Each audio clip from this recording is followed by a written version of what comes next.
सुरुवातीची बातमी बघूयात। बाळासाहेब अटलजी यांनी केलेली युती कायम राहणार असे एकनाथ शिंदेंनी म्हटलेलं आहे। उपमुख्यमंत्री एकनाथ शिंदे यांचं रवींद्र चव्हाण यांना हे प्रत्युत्तर आहे। विचारधारेवर फार पूर्वी युती झाली आहे असंही शिंदेंनी बोलून दाखवलंय। 2 तारखेपर्यंत मला युती टिकवायची असं विधान रवींद्र चव्हाण यांनी केलं होतं आणि त्याचवरती आता एकनाथ शिंदेंची ही प्रतिक्रिया। निलेश राणे काय बोलतायत सर? तुमचं स्पष्टीकरण द्या। निलेश राणे काय बोलतायत सर? निलेश राणे काय बोलतायत? निलेश राणे म्हणतात की रवींद्र चव्हाणांचे लोक पैसे वाटतायत। 1 मिनिट थांबा जरा, 1 मिनिट। 2 तारखेपर्यंत मला युती टिकवायची आहे, मी नंतर उत्तर देईन। चला, निलेश राणे जे म्हणतात ते खरं आहे का? खोटं आहे, ठीक आहे। बघा, ही युती बाळासाहेबांनी, अटल बिहारी वाजपेयी, अडवाणी साहेबांनी विचारधारेवर युती झाली आणि आता आदरणीय देशाचे प्रधानमंत्री नरेंद्र मोदीजींच्या नेतृत्वाखाली हे एनडीएचं सरकार सुरू आहे। त्यामुळे ही आमची युती फार पूर्वीपासून एक विचारधारेवर युती झाली आणि ही युती कायम राहील। नाही, मला असं वाटतं असं काही समजण्याचं कारण नाही। तरी सांगितलं 2 तारखेवर भांडण करू नका, कारण आता आम्ही एकमेकाच्या विरोधात भाषण करणार आहोत, एकमेकाच्या विरोधात आम्ही लढतो आहोत। त्यामुळे त्यांचा म्हणण्याचा अर्थ असा असेल की बाबा 2 तारखेपर्यंत थोडी शांतता ठेवा, इतक्या भानगडी करू नका टोकाच्या, असा त्याचा निश्चित अर्थ असेल। स्थानिक स्वराज्य संस्थांची निवडणूक ही कार्यकर्त्यांची निवडणूक असते। कार्यकर्त्यांची निवडणूक असल्यामुळे मोठ्या प्रमाणावरती सर्वच राजकीय पक्षातील कार्यकर्त्यांचे ऍस्पिरेशन्स हे निवडणूक लढवण्यावर असतात।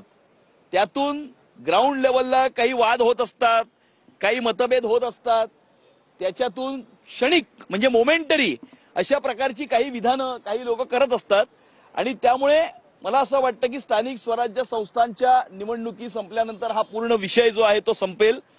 महायुती ही एकसंध आहे।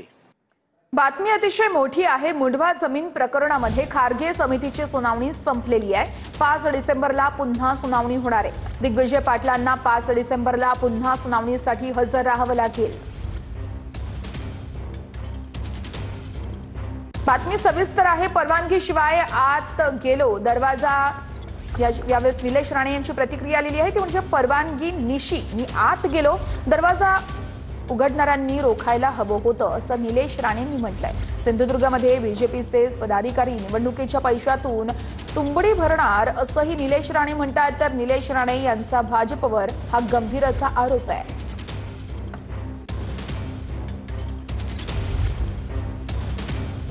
ठिकाणी निलेश राणे साहेब खाली शूटिंग करत वरती आले, माझ्या प्रांगणातून शूटिंग करत वरती आले, माझ्या निवासस्थानामध्ये त्यांनी अनधिकृतपणे प्रवेश केला आणि त्याचबरोबर माझ्या बेडरूम मध्ये पण गेले।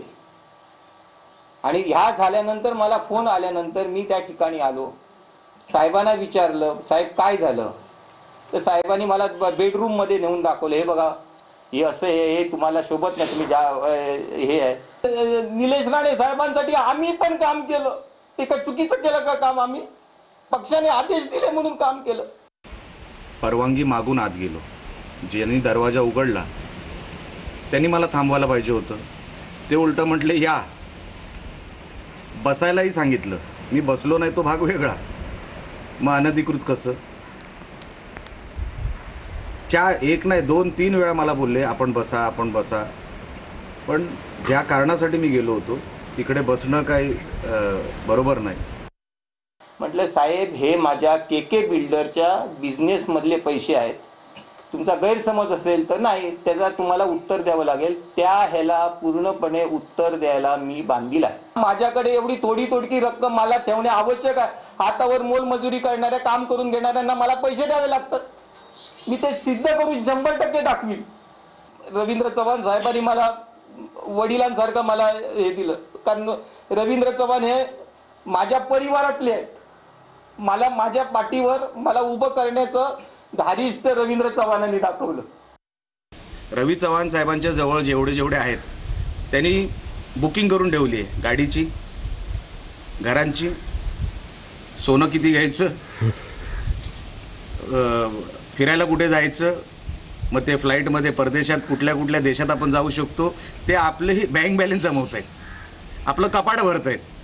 हे पैसे जे काय त्यांना वाटत आहेत ना, त्यांना असं वाटतंय की हे पैसे खाली चाललेत, 60% पण खाली गेलेले नाहीत, हे सगळे गडगंज होणार, काही ठराविकच 10-15 जण, आणि मग उद्या ह्यांच्या घरात मर्सिडीज येणार तर तुम्ही आश्चर्य वाटून घेऊ नका.